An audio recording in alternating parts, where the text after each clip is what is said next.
हम तो बस यही कहेंगे कि हम अपने हक की लड़ाई लड़ रहे हैं और हमको कोई शौक़ नहीं था ये करने के लिए।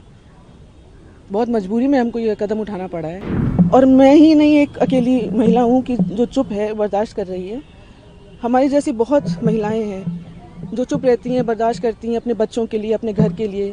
पूर्वज जो मना करके गए घर को समेटने के लिए, बहुत कुछ सहना पड़ता है एक औरत को। लेकिन हम टूटे नहीं, इनफैक्ट हम और मजबूती से खड़े हुए हैं और न्यायालय पे हमें बहुत भरोसा है और सच्चाई की जीत होगी।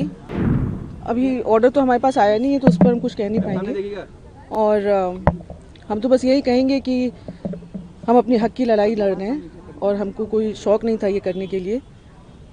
बहुत मजबूरी में हमको ये कदम उठाना पड़ा है। और जब एक लड़की का जन्म होता है, वो जब बड़ी होती है यही सुनते हुए बड़ी होती है कि लड़की पराया धन होती है, उसको दूसरे के घर जाना होता है। 20 साल की उम्र में लड़की की शादी होती है, पर्दा सिस्टम फॉलो करती है वो लड़की और अपने ससुराल के ढांचे में अपने आप को ढाल लेती है, ये सोच करके कि घर एक मंदिर है और घर को एक मंदिर की तरह बनाना है। 3 बेटियां होती हैं उस औरत की, उस महिला की, और फिर उसके ऊपर उससे ये कहा जाता है कि लड़के नहीं हो रहे हैं तो दूसरी शादी करनी पड़ेगी क्योंकि वंश कैसे चलेगा, लड़कियों से वंश नहीं चलता। वो महिला फिर बम्बई जाती है, अपना इलाज कराती है, 2 बेटों को जन्म देती है ताकि वंश चले और फिर अपने घर को एक मंदिर बनाने में लग जाती है। उसके बाद बाहरी औरतें घर के अंदर आना शुरू करती हैं, वो विरोध करती है, विरोध करने पर उसको घरेलू हिंसा का सामना करना पड़ता है। और ये कोई नॉर्मल घरेलू हिंसा नहीं, बहुत ज़्यादा घरेलू हिंसा, जहाँ पे अस्पताल तक नहीं भर्ती होने दिया जाता, ट्रीटमेंट नहीं होने दिया जाता, जानो कल की अखबार की सुर्खियाँ ना बने, उसको वापस बुला लिया जाता है बिना ट्रीटमेंट कराए कि घर में ट्रीटमेंट होगा। वो फिर भी चुप रहती है क्योंकि बच्चों का भविष्य माँ से नहीं पिता से होता है। और मैं ही नहीं एक अकेली महिला हूँ कि जो चुप है, बर्दाश्त कर रही है। हमारी जैसी बहुत महिलाएं हैं जो चुप रहती हैं, बर्दाश्त करती हैं अपने बच्चों के लिए, अपने घर के लिए।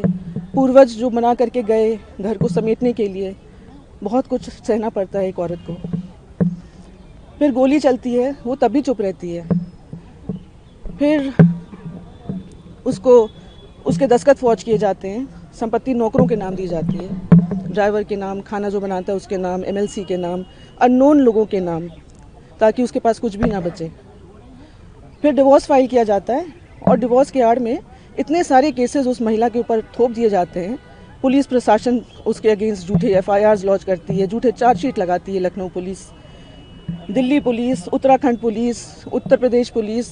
वो औरत एक के बाद एक केसेस में उलझती जाती है। उसको तोड़ने के लिए सब किया जाता है ताकि वो टूट जाए और टूट करके वो अपनी हार मान करके डिवोर्स देने को तैयार हो जाए।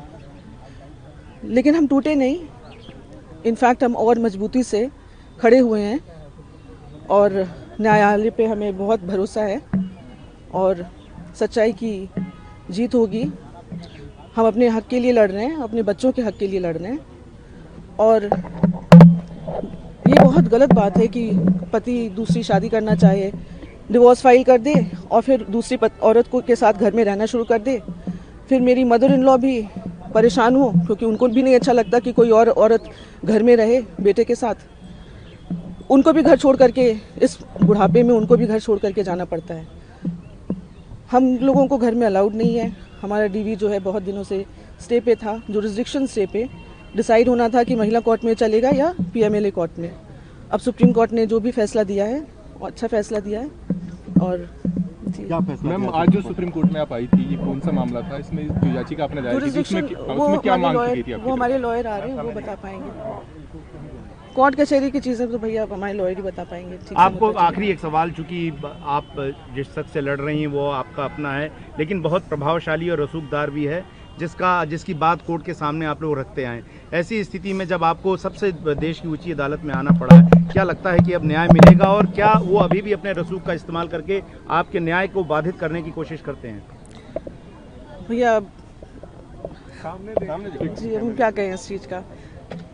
हर जगह से मैनेज किया जा रहा है। हमने पहले ही कहा उत्तराखंड पुलिस, यहाँ दिल्ली पुलिस, यूपी पुलिस, सबको तो यूज़ किया जा रहा है हमारे अगेंस्ट। झूठे FIRs सब जगह से हम लड़ रहे हैं और सत्य की जीत होगी। न्यायालय पे हमें पूरा भरोसा है।